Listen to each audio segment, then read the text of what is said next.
Right. So we can start, right? Yeah, so let me just say a few words, if that's okay. Hello everyone, welcome back to the DIMAP seminar. So today, it's my great pleasure to introduce Jugal Garg from University of Illinois at Urbana-Champaign. So after completing his PhD from IIT Bombay, Jugal had postdoc stints at Georgia Tech and MPI Saarbrücken. He has made several fundamental contributions to game theory and computational aspects of economics. And on a related topic, I'm happy to see that Jugal will talk today about the fair division of indivisible goods. So Jugal, welcome to Warwick. And whenever you're ready, please go ahead. Okay, thank you so much for a kind introduction and for the invitation to give this talk. So today today my topic is fair division of indivisible goods. So fair division is the problem of dividing items among agents in a fair manner. So for example, in this picture, there are two agents and there are four items. And on the right hand side, this is one possible allocation. So we have some items, we have some agents, and we need to divide items to agents in a fair manner. So, and it has many applications, like for example, vaccine distribution, divorce settlement, air traffic management, and the division of household chores. So we face this kind of problem in our day-to-day life.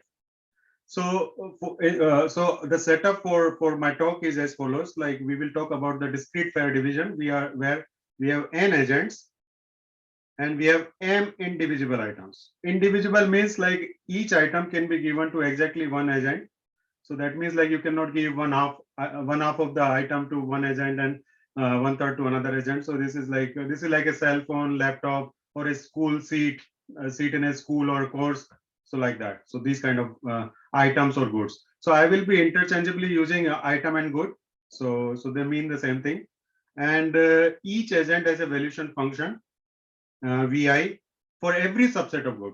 So we assume that the items are goods. So that means they have non-negative utility or valuation for every subset of item. And we further assume that they have additive valuations.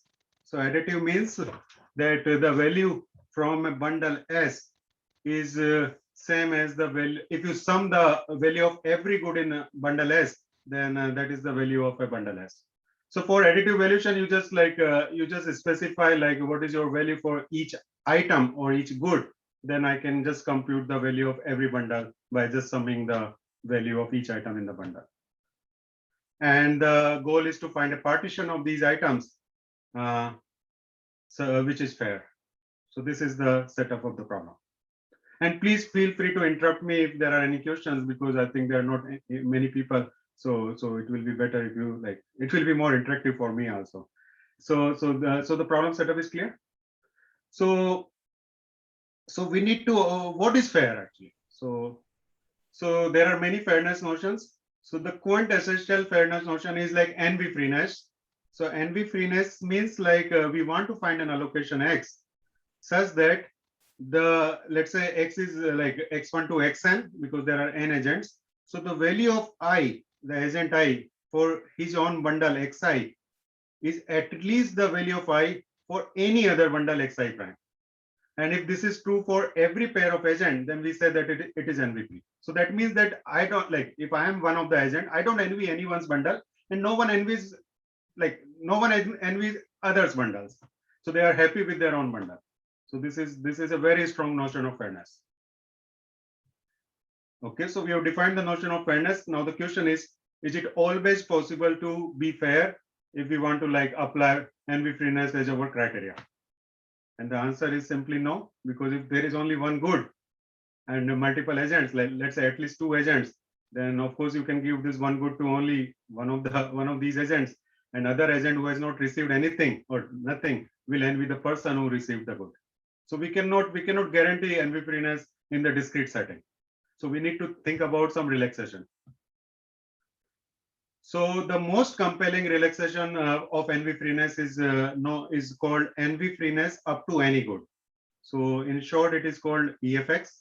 So it is defined by Karagiannis et al. In 2016. So here the definition is as follows. So we are NB free, just you remove one good from the other bundle. So just pay attention to this thing. So we are just removing one good, one single good from other agent's bundle. Then the agent I is NB free. So because we know that NB freeness cannot be guaranteed, so we need to we need to think about some relaxation. And this is the I think the very strong relaxation, because you should, and here like you should be able to get NB free after removing any good, any single good. So you can choose any good. The NB should be removed, should be gone if you remove one single good, any single good from the bundle. And this should be true for every pair of agent. Okay. Okay, so let's understand. Let me give an example. Suppose there are two agents, A1 and A2, and three items. Let's say laptop, bag, and shoes, and this is their valuation. And suppose we think about we give laptop and bag to agent 1 and shoes to agent 2.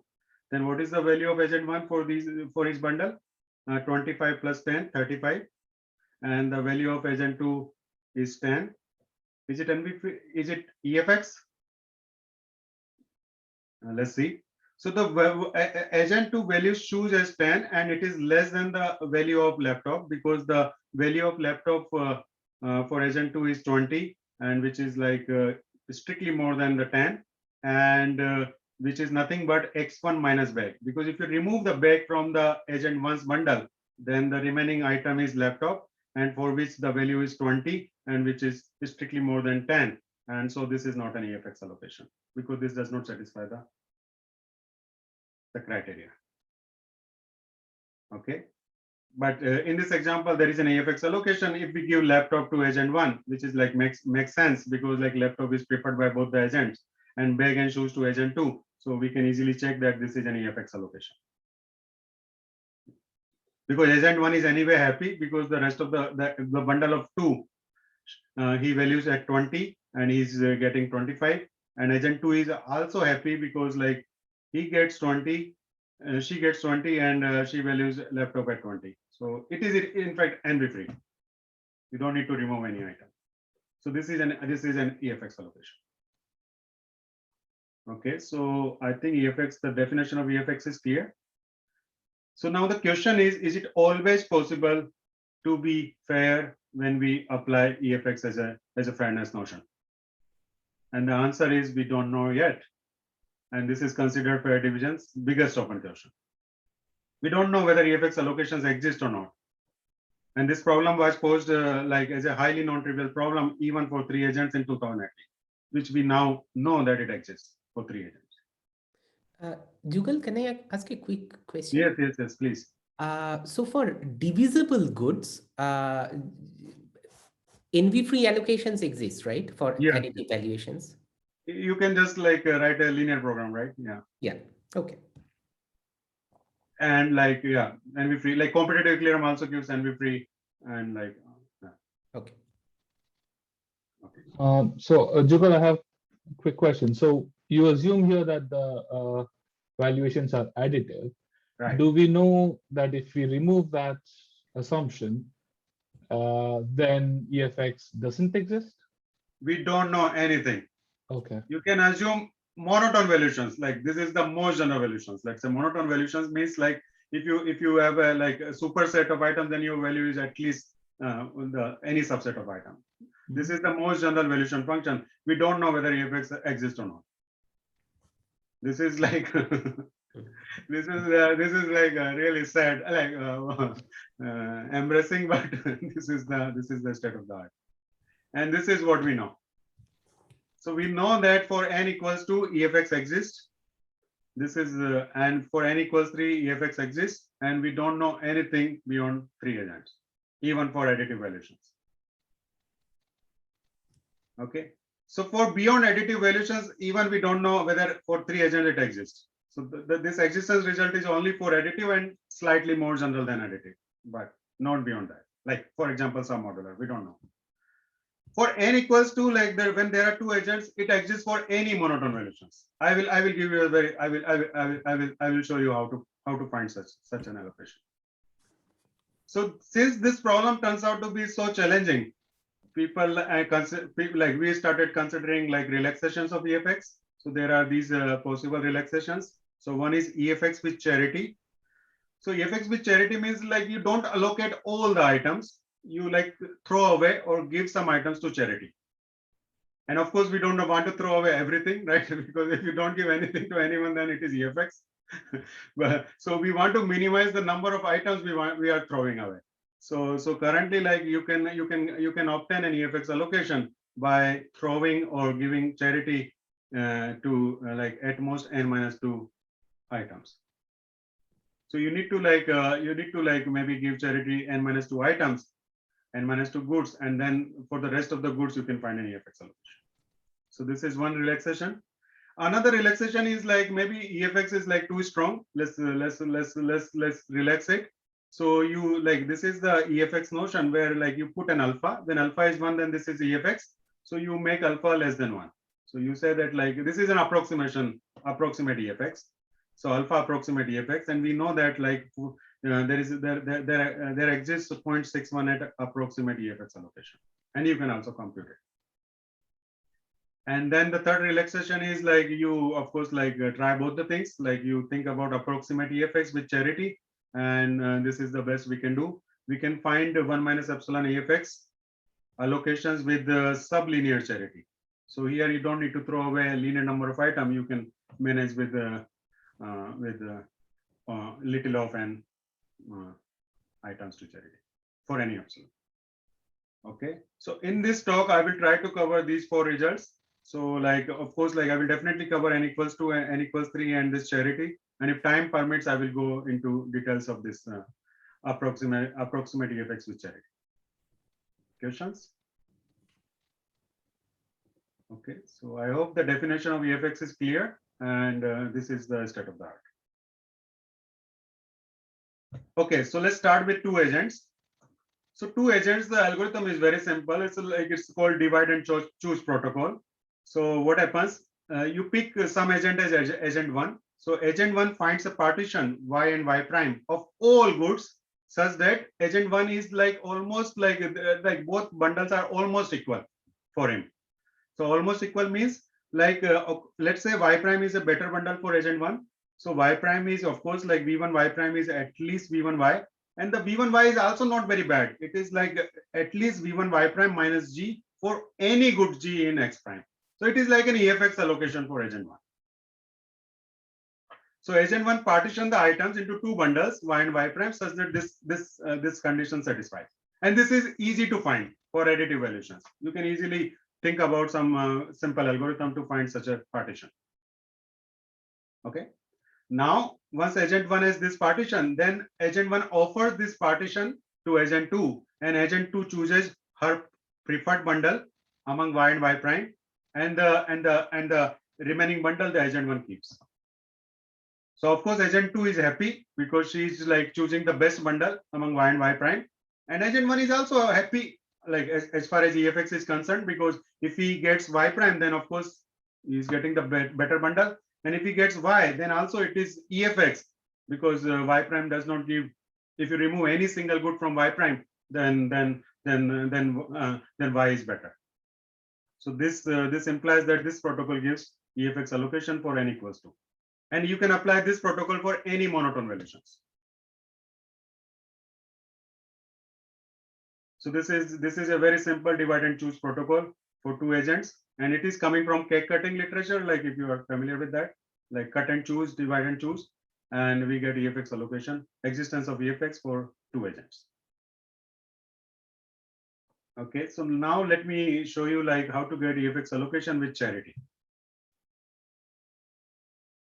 Okay, so for this I need a few concepts, like couple of concepts. So one concept is like NV graph. Let's denote it by EX. So X is some allocation, and EX is the NV graph. So in this graph, the vertices correspond to agents. So the number of vertices in this graph is the number of agents. So n vertices in this graph, and we put an edge from I to j. It is a directed graph. We put an edge from I to j if I envies j's bundle. So that means like vi of xi is less than vi of xj. If I prefers xj over xj to xi, then we put an edge from I to j. So let's say in this example there are 7 agents, and these are the NV edges. So one thing to note is that whenever there is a cycle in this NV graph, then we can exchange the bundle along this cycle. So this is the cycle, right? This is the cycle. So this is the cycle. So you exchange along this cycle, so that you can, like, because this is not a good allocation, you can make like everyone in this cycle better off by just like giving F4, X6, A6, X5, and so on. So we can of course like translate this allocation to another allocation, which is like Pareto superior, and where like no agents worse off and some agents strictly better off. And so we can, without loss of generality, assume that this graph is a cycle, because if there is a cycle, you can improve the allocation. Questions about NV graph? And this graph has been used to derive many results for fair division, discrete fair division. Yes. So quick question. So is it possible that there could be a cycle and it's still EFX, if not EF? Okay, so yes. These edges are generally, we will use this NV graph for the EFX allocation. Okay. So these edges are weak NV. Okay. That means like strong NV means like EFX is also not, it is not EFX. Weak NV means there is an NV, but this NV will be gone if you remove one single item from attachment. Understood. But this is like according to NV, not according to EFX. Yes. Any other question? Okay. So we need one more concept. So let's this concept is called most NVS agent. So let's see. So these are like very like not very difficult concept. If you understand like what we are trying to do, then these are like not very difficult. So we have an allocation X and a set of goods S and an agent I. So this is, let's say, the VI of Xi, and this is the value of I for S. And clearly you can see that the value of I for S is strictly more than value of I for Xi. Now what I will do, I will make S, I will shrink S such that like he will find Yi, which is the smallest subset of S, such that he still prefers Yi over Xi. So Yi is the smallest size. If you remove any single item from Yi, then this inequality will be reversed. Then I does not prefer Yi. So Yi is the smallest subset of S, for which Vi of Yi is strictly more than Vi of Xi. Okay. And let's denote this quantity by kappa X. So we can define like S is a set of items, and like for each agent we can find the size of Yi, because everyone will have different Yi. Okay. So now let's use this champions to find something to improve the allocation. So let's say that like we call most NVS agents those agents which have the minimum value of kappa X. So which is like, which are happy with the smallest, like among all agents, they are happy with like the bare minimum bundle of S. Because if you give that bare minimum, their valuation strictly increases, and they are happy with they are the most envious agent in some sense, because they think that the value of S is like a lot. Okay, so in this example, suppose these are the three agents, V1 X1, V2 X2, V3 X3. Agent 1 thinks that like if you give these two items, like the size of Y1 is 2, then he strictly prefers Y1 over X1. And for agent 2, he or she needs like 3 items, and agent 3 needs 4 items. So who is the most envious agent? Agent 1, right? Yeah. So agent 1 is the most envious agent in this example, because he is happy with only 2 items of S, and still like his value strictly increases over X1. Now let's apply this thing. So the most interesting aspect of this most envious agent, this concept, is that if you give Y1 to agent 1, because Y1 is the smallest size of S, then no one envies Y1 up to any good. Because if you remove any single atom from Y1, it will go below it will be at most the valuation of any other agent, right? Because Y1 we chose to be the smallest size. And if you remove any single atom, then it will go below, go at most the value of any other agent, right? So if you remove any single atom from Y1, no one envies the rest of the bundle. So it is like it gives us the EFX condition. Okay. So let's apply this this concept. So for this, let me call given allocation X. Let's say I champions the set S if I is the most envious agent of S for S. So I is just, there could be multiple agents, multiple champions, but like we say that I champions S if I is the most envious agents of S. Okay. So now let's apply this concept. So suppose we have a partial EFX allocation X. Partial means like we have not allocated all the goods. Some goods are still unallocated. Like you can start with an empty allocation, like for example. So we have a partial EFX allocation. And let's say the NV graph EX has a single source. It's a directed graph. So, and there is no cycle. We have already assumed that we can remove the cycles very easily from the NV graph. So it is like a acyclic graph. So there has to be a source. So let's say there has to be at least one source, but suppose there is only one source, a single source in the EX. Then let me show you how to improve this allocation. So we have this one source, and this is the EFX allocation. Then you pick any unallocated good. You pick any unallocated good and add this good to the source agents bundle. So X1 union G. Because there exists a source and there is a single source. So you add this bundle, this good to the source agents bundle, X1 union G. So what will happen? So let me just first denote these edges are NV edges, so weak NV, because the NV will be gone if you remove a single item from the others bundle, because we started with an EFX allocation. So this NV, the blue edges denote the weak NV. So we are fine with the weak NV. Now, say after adding one good to source agent, there will be NV, right? There will be strong NV. So these red edges are strong NV edges. If there is no strong NV, then we are fine. We have allocated one more good from unallocated set to our allocation, and we made progress, right? The problem is these strong NV edges. We don't want strong NV edges. We want to keep maintaining the EFX allocation throughout. This is our goal. We don't want to break the EFX condition. So the invariant is that we want to keep maintaining EFX allocation. So these are the strong NV. Okay. So then among these agents who strongly envies this X1 union G, we find the most champion, like the most envious agent or the champion of this bundle. So let's say A7 is the champion of this bundle. Let's say if there are multiple agents, it's fine. We just need anyone. Let's say A7 is the champion of this bundle, X1 union G. Okay, that's why I have denoting the thick red. And then you see that there is a cycle. You consider this cycle. This cycle. Now we exchange bundles along this cycle. So what we do? We give A1 X2, A2 X4, A4 X7, and A7 X1 union G. So we exchange along this cycle. So these weak NV edges will be gone, and the strong NV will be shifted towards A7. Right? Because we are not changing the bundles, because the NV is for the bundle, not for the agent who owns it. NV is always for the bundle. Right? NV is not like who owns the bundle. It doesn't matter, because you envy the bundle.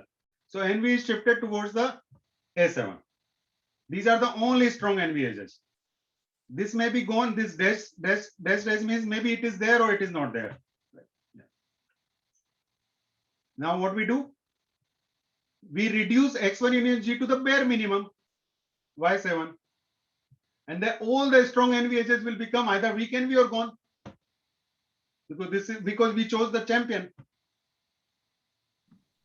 And what is the property of X prime? And we find this X prime allocation. So what is the property of X prime? X prime is Pareto dominating, like it is a Pareto improvement over X, because we have increased some agent's valuation and no agent valuation has decreased. And X prime is EFX. because we started with an EFX allocation. So we have like we have made a we have got a better allocation, and we cannot keep doing this, right? Mhm. So this is like one way to make progress. You keep making Pareto improvement over the existing allocation, and if you can do this, like then we finally get an EFX allocation. But the problem is that here that like we assume that NV graph is a single source. So what happens if there are multiple sources? So let's see that. So let's say in this example there are 3 sources or 3 components of the NV graph. Okay, and let's say there are 3 goods in the unallocated set. So let's do the same thing. Let's add G1 to the source of source bundle of this agent. So let's add G1. G1 is like one unallocated good. You add here. Then let's say the champion comes from the other component, because if the champion comes from the same component, we can again find a cycle and get a Pareto improvement. The problem happens the champion is in the other component and there is no cycle. We don't have a cycle. This is the problem. We want to find a champion cycle. That's what we call champion cycle. So then what we do?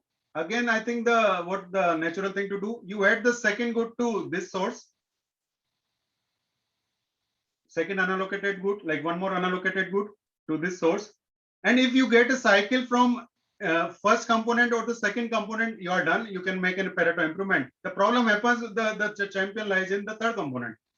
If the champion lies in the first or second component, you will find a cycle and you can do the improvement as I said before.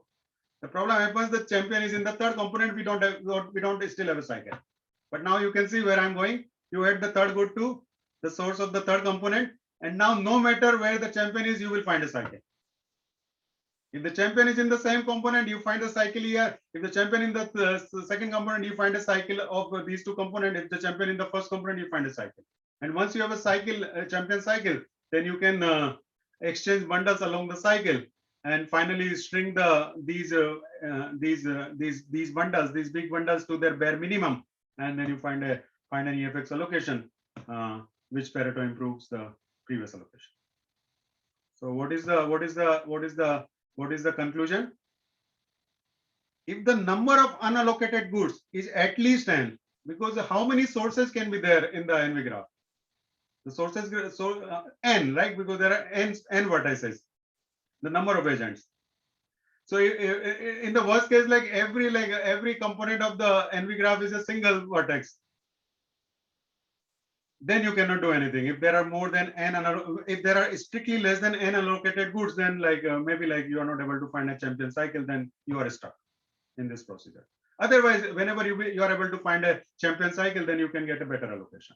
So whenever the number of unallocated goods is at least n, X admits a champion cycle, and champion cycle admits another allocation X prime, which Pareto improves X. So using this procedure, you can allocate almost everything except at most n-1 items. And this gives n-1, and for n-2, you need to do some more work. So n-1 came in this paper. This is a SciComm paper, soda and SciComm paper, and n-2 came in these 2 papers. So even like making from n-2 to n-1, they need to do some more work. So this is about the charity. Questions? Of course, I don't know this n-2 result, but is there any fundamental obstacle that stopped you at n-2? Okay, so n-2 uses like the techniques we developed for n equals 3. So I think I'll comment on it. Okay. Like you need to change the potential function. Okay. This Pareto improvement is one potential function which does not give more than less than n-1. Yeah, I think this is a like, okay, so making it like, let's say sublinear or like better than n1, like even n/2, it's a very challenging problem. Like we don't know how to do that. Yeah. Okay. Jugal, can I ask one quick question? Yeah. So it seems to me like a greedy heuristic kind of thing where you start with a partial EFX and then extend it by adding more items. Yeah. Are there other such heuristics known where you just start with a complete allocation, which need not be FX, and then you change that allocation by some local update rules and hope that things do get better?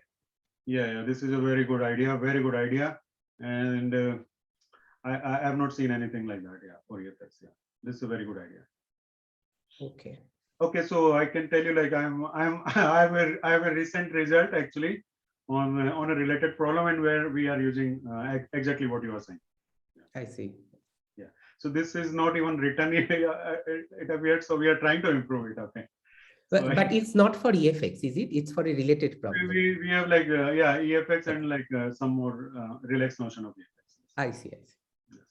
But you are right actually. This is another way to attack the problem. Yes. Okay. Any other question? Okay. Okay. So now let's talk about 3 agents. So 3 agents, the recipe is as follows, like since what we have discussed, this is the recipe. We maintain that X is EFX. This is the invariant of the algorithm. And this we can easily start by empty allocation. And then whenever there is an unallocated good G, because we need to now allocate everything because we want to find a complete EFX allocation. Then we need to decide on some update rule U to update the allocation and keep doing this until there is some unallocated good. So what is the property we want U to satisfy? So let's say X prime is the U of X and G. X is the current EFX allocation, and we want to output X prime after like using G. So we want that X prime is EFX because we don't want to lose the EFX property. So X prime is EFX. And the second thing, we want that some kind of potential, because like something has to improve. So one like natural potential function is like this Pareto improvement. We want that X prime is strictly better than X. What I mean by that, no agent gets worse off and at least one agent gets a better utility. So this is the Pareto improvement, and this strategy has been used to find approximate EFX and like as I just described, like EFX with charity. So we want such a update rule. Okay. So let's try this. So we break this problem into like multiple cases based on the number of sources in the NV graph. So there are only 3 agents. So there are only 3 cases. Either there is a single source, or there are 2 sources, or there are 3 sources. So for single source, like this is like 2 possibility. Either the NV graph look like this, or it look like this. This dash means like it can be there or it is not there, either side. And 2 sources will look like this, and 3 sources will look like this. So these are the possibilities. So let's tackle each case separately. We want to, if we are in one of these cases, then we apply some update rule and get a better allocation, and we will come up with a different procedure for each case. So one source problem is easy, right? We have already done that. Whenever there is a single source, we can find an improvement, right? I just already described this procedure, right? Because if there is a single source and there is an unallocated good, the champion cycle will be in the same component, and you can find a better improved allocation. So we are done with the single source case. So we only need to tackle the 2 other cases, like 2 sources and 3 sources. So let's take the 3 sources case first. So suppose EX has 3 sources. That means like this is the NV graph. There is no edges. There are no edges.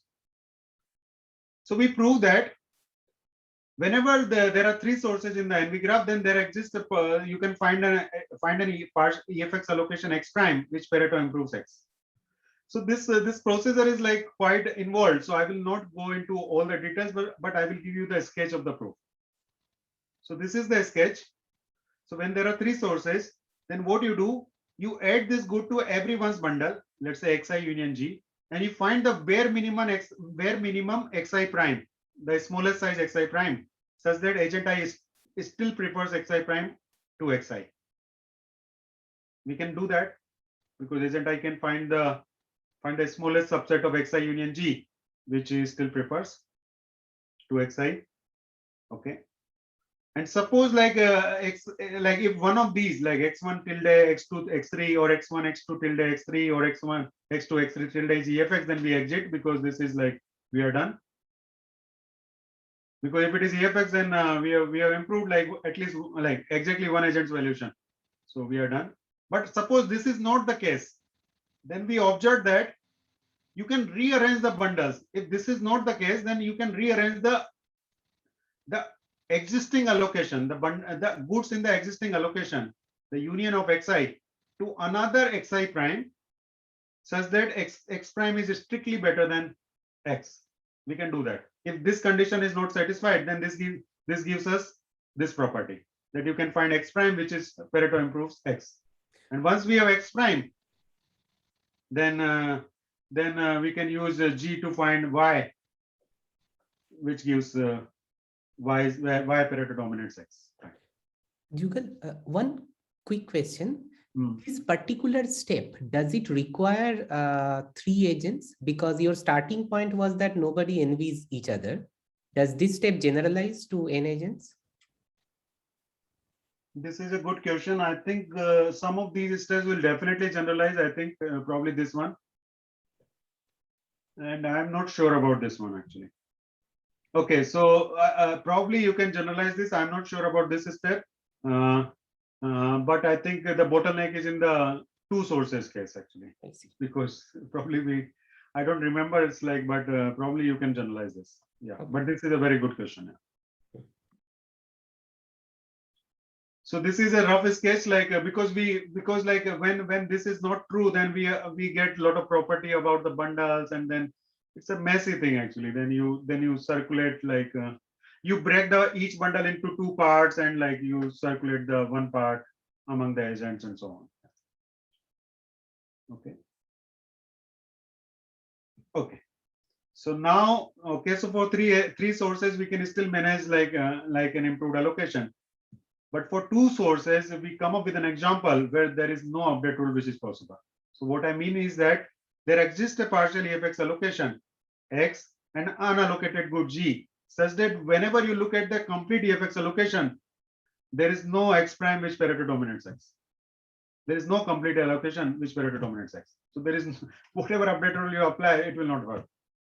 Some agent has to go down. So this is the example.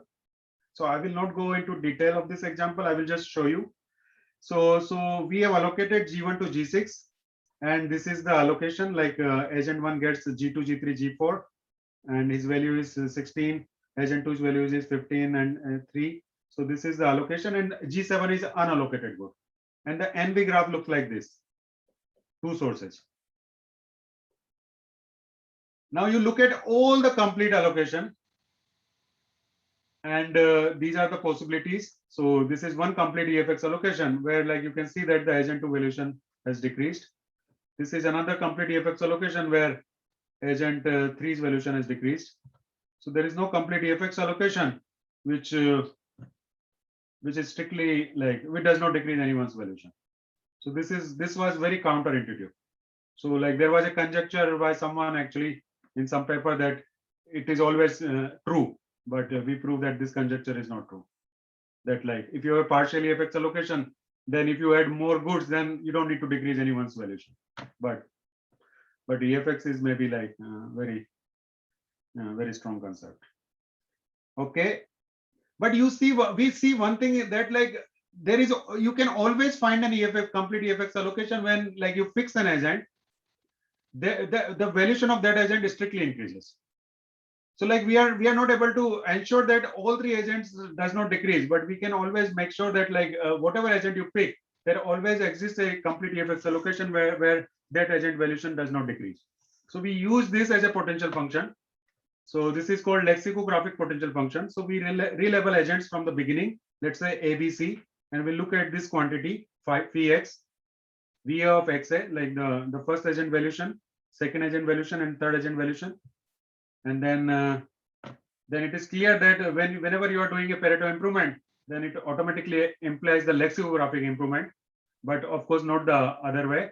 Lexicographic improvement does not imply the Pareto improvement. And this is the lemma we show that like for 2 sources we can always do lexicographic improvement, because for 1 source and 3 sources the Pareto improvement implies lexicographic improvement. So for two sources, you give me any partial EFX allocation, an unallocated good, we can find an allocation which improves lexicographically. And this implies the existence of EFX for 3 agents, because you cannot keep doing this forever, right? Okay, so this is about the existence of EFX for 3 agents. So by the way, like this algorithm is like not a polynomial time algorithm. This is a pseudo polynomial time algorithm. So one open question is like, can you make it polynomial time? So it is just like based on this potential function, which we don't know how many iterations it takes. Yeah. Okay, questions?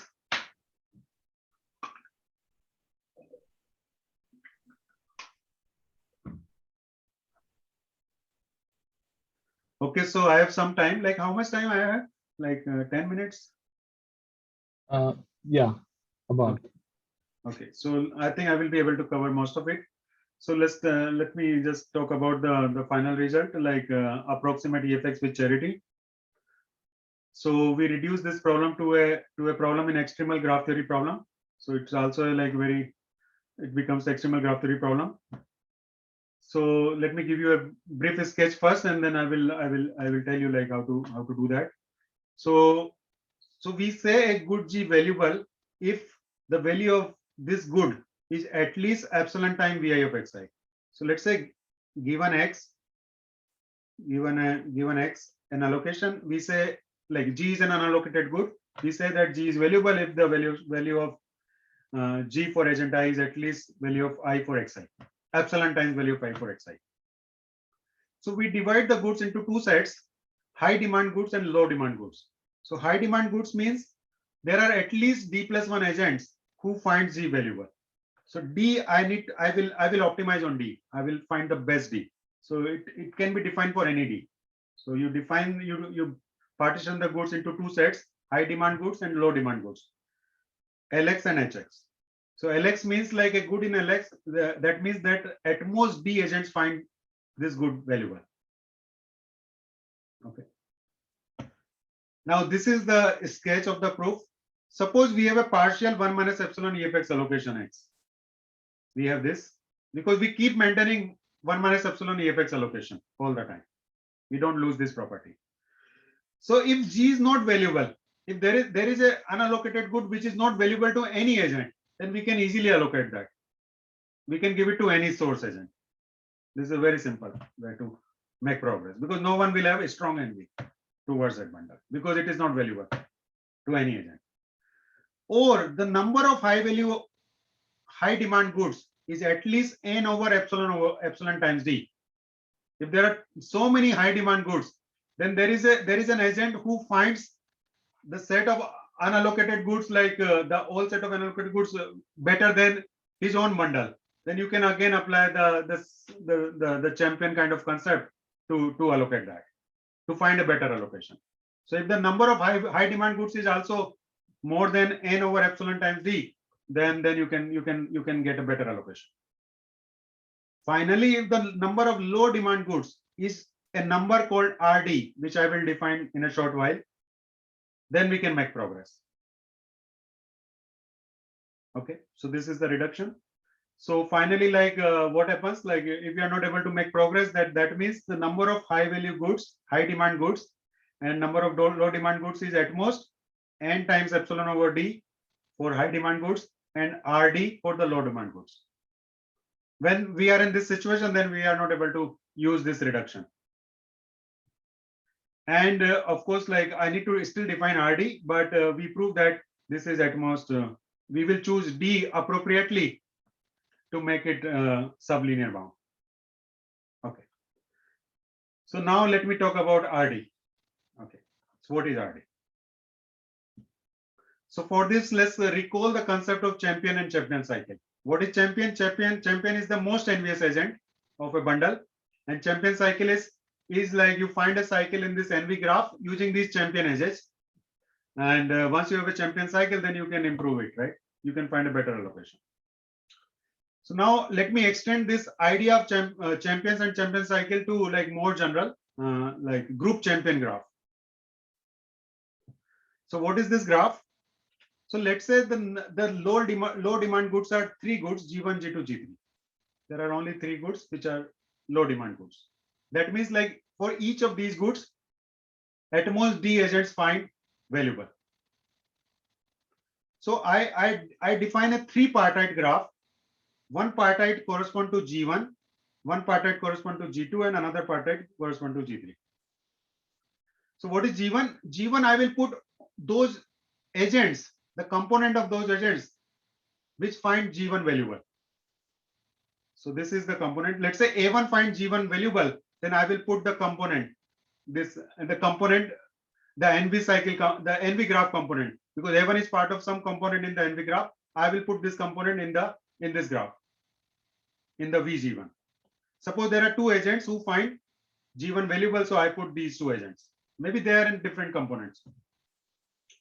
And there can be how many components in this VG1? At most D, because for each low demand good, there are at most D agents. This is the definition of low demand good.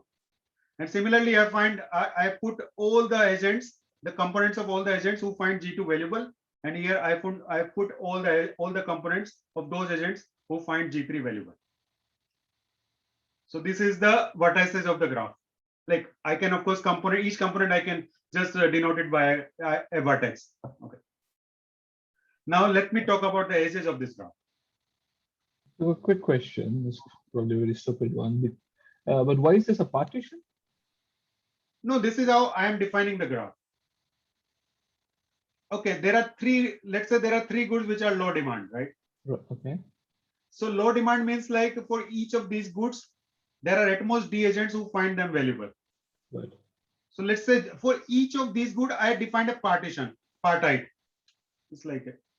Right. Okay. So it's just the same agent can find 2 of these goods valuable. Yes, yes. So one agent can be in multiple partites. Okay. Okay. Understood. That's fine. Yeah, yeah. That was your doubt. So one component can be in multiple partites. That's fine. Okay. Yes. But each partite has at most D vertices, D components. Right. Okay, so I think just keep in mind what we need to do. We need to find a champion cycle. Once we have a champion cycle, then we can improve it. This is the back of the mind.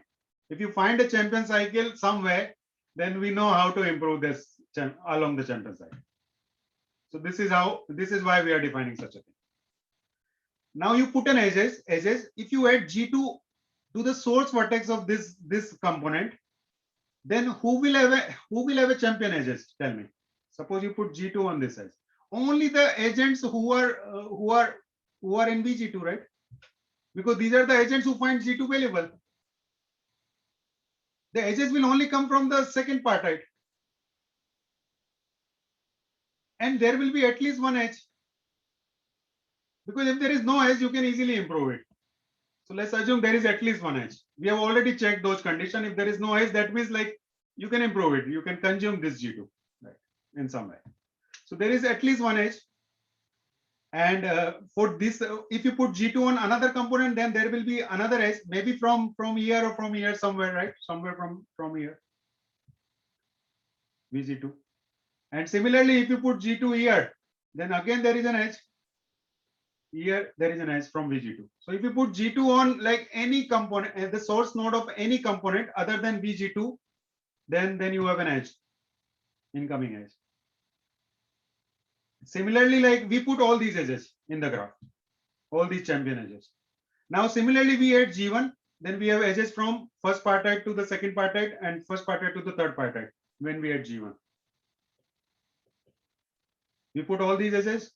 This is a group champion graph I'm describing. And then if you put G3 here, then you have edges, G3 here, then you have edges from the third partite to the first and second partite. You put all these edges, then what happens?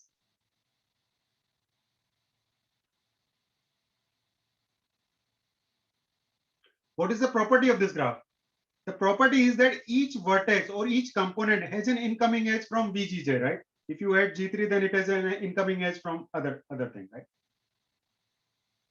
Now, let me just formulate this problem as a graph theoretic problem. Okay, so before that, suppose I find a cycle which visits each partite exactly once or at most once. If you find a cycle in this group champion graph which visits each partite at most once, then I can just like expand it to get a champion cycle. And then I can make an improvement. So if there exists a cycle in this group champion graph, which visits each partite exactly at most once, because it may be a short cycle, it need not visit all the partites, then I can do the Pareto improvement. Exactly the same logic. Okay, you need to think a little bit. So let me just complete it, and then the question is how many parts, because the number of parts is the number of goods. Like for each good in LX, we need to create a partite. So we want to bound them. How many parts or how many parts can we have such that there is no such cycle? This is just a graph theoretical problem. So let me just for extremal graph theoretical problem. So this is the main question. We need to find the largest K, the number of parts, because the number of parts denote the number of goods in the LX, such that there is a K partite graph where the property of graph is each part has at most D vertices, because D is some number, like we started with D. So each part has D vertices. And for any two part Vi and Vj, each vertex and Vi has an incoming edge from Vj and vice versa. Because in each part you can add the good of the other part and there is an incoming edge or the same thing, right? So this is the property of this graph we want. And there is no cycle that visits each part at most once. So we want to bound the K. What is the largest K one can have which satisfy this property? And this will bound the number of goods in LX. Because if there is a cycle, we can improve it. And we call it a rainbow cycle number. Let's call this number RD. And what we have, if LX, the number of goods in LX is more than RD, whatever is this number, then we can find an EFX allocation X prime or partial EFX allocation X prime, which Pareto improves X. Okay. So let me just I have like 2 minutes. So let me just give you that R1 cannot be more than 1, because R1 means like each partite has at most one vertex. So this D is 1. Then if you have one more partite, then the property of graph says that this graph says there is an incoming edge from other partite and so on. So there is an incoming edge from A1 to A2, because there is no other choice, right? And there is an incoming edge from A2 to A1, so you get a cycle. So R1 cannot be more than 1. And similarly, we can show that R2 cannot be more than 2. I think this is not a difficult stuff. So you can see that like the best way is this cycle, like R2 can be 2. This is the arrangement for that. And you need to replicate the arrangement. And after that, like if you have 3 parts, then there has to be a cycle, which visits each part at most once. So finally, we are able to show that RD cannot be more than order D raised to 4. And this implies that we get an EFX allocation with sublinear charity. This D to the 4, is this known to be tight? No. So we have a lower bound of D. Okay. Omega D, yeah. So there is a gap between D and D raised to 4. If one can do D, actually, let's say D is tight. I believe that D is tight, but we don't have proof. Then this will imply n over epsilon square root. Any improvement on RD value will imply improvement in the number of goods to the charity. Could you just unpack this implication that the moment you have a D to the 4 bound, you get n over epsilon to the 4 over 5? Yeah, so this is coming from this actually. Then we need to choose D appropriately, right? Sorry, I think it was like very. This is the thing, right? Okay, this is the thing. This is the bound, right? Right. So you just minimize it. For Oh, okay. Understood. This is the solution of this. Because there are high demand goods also. That depends on D. Yeah.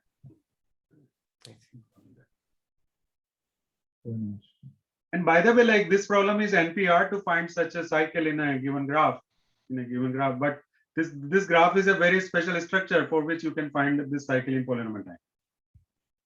Mhm. So overall, this algorithm is polynomial time.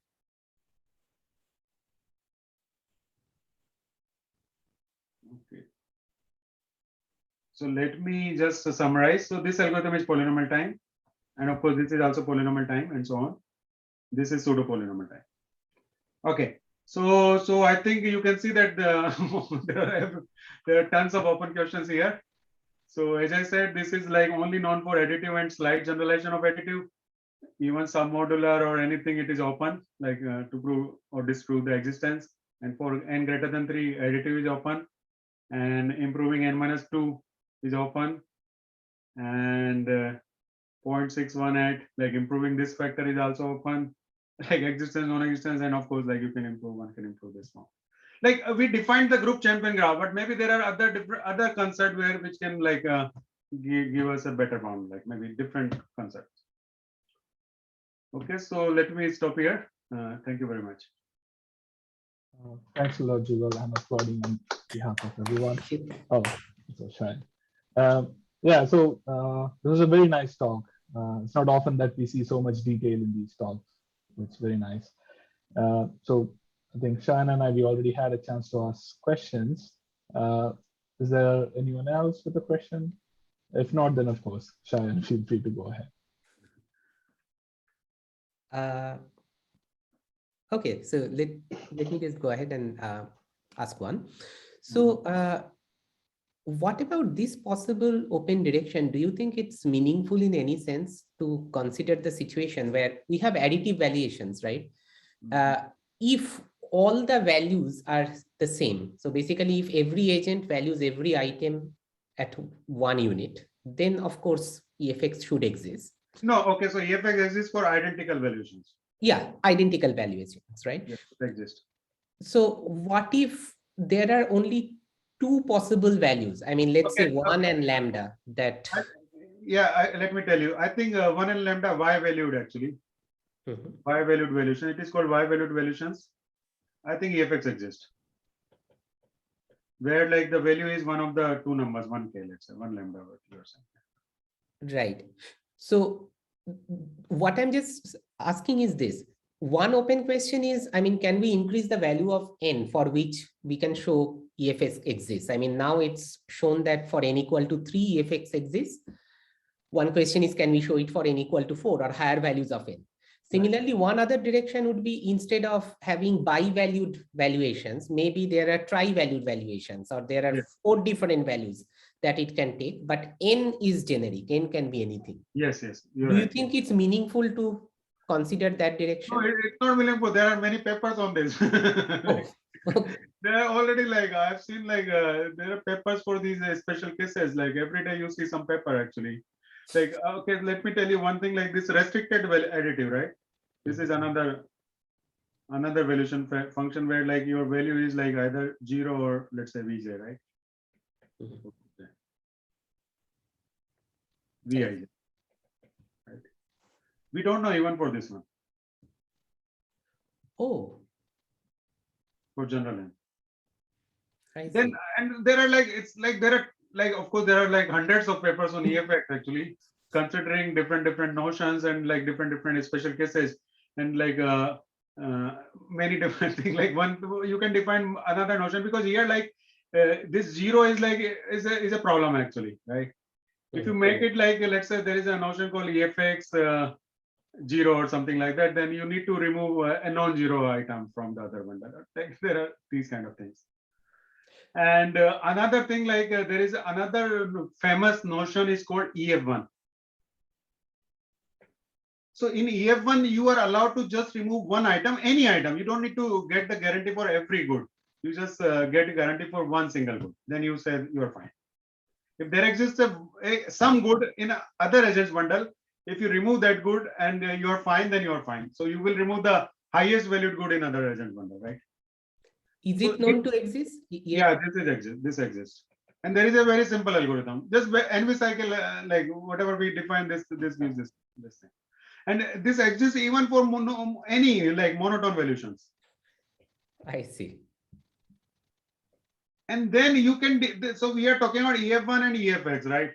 So you can divide a bunch of like notions between EF1 and EFX. You can say that like the second highest value, third highest value, or something like that, maybe average or something like that. So all of these are like, there are some results on all of them actually. But beyond EF1, like it does not exist. Like there are some approximation guarantees or something. Some specific. And let me ask one last question from my end. If we just look at this very big open question as to whether EFX exists or not for all n, what do you think? How far is the current literature from proving this question? Is it hard just because people haven't spent enough time on it, or is there some other conceptual barrier which says that with the current set of techniques, it will be difficult to resolve this? I think it's like many people work in this area actually. It's like this problem everyone knows in like fair division community, which is like a very big community. So I think the problem is that like and like as I said, the most of the techniques are based on this NV graph actually. Like we don't know what is the potential, how to prove it actually. We don't know. We have technical barrier actually. Even like for 3 agents, like you cannot keep doing Pareto improvement, right? We shifted to the lexicographic improvement, and through lexicographic improvement only this n-2 is obtained. When you look at the lexicographic potential function, then you get n-2 for charity. So even like tomorrow, like if you can like prove n/2 actually, which may look like okay improvement, like, but this will be a very big improvement. It's like it's a difficult problem. So of course, like here, like we are working towards like maintaining the EFX property, which is a barrier actually in some sense, like as we discussed earlier during the talk. Maybe another way to just like keep working in the complete EFX domain, like complete allocation domain. For which, as I said, I have some results which I'm like still working on it, and I can probably tell you maybe in unrecorded session. Yes. Yes. So, on this note, Ramanujan, let me just say, would it be okay? I mean, if I just talk with Jugal in this room for 5-10 more minutes when it is unrecorded, I mean, just to catch up with him before we. Yeah, sure. So thanks a lot, Jugal, for this nice talk. I'll stop the recording. And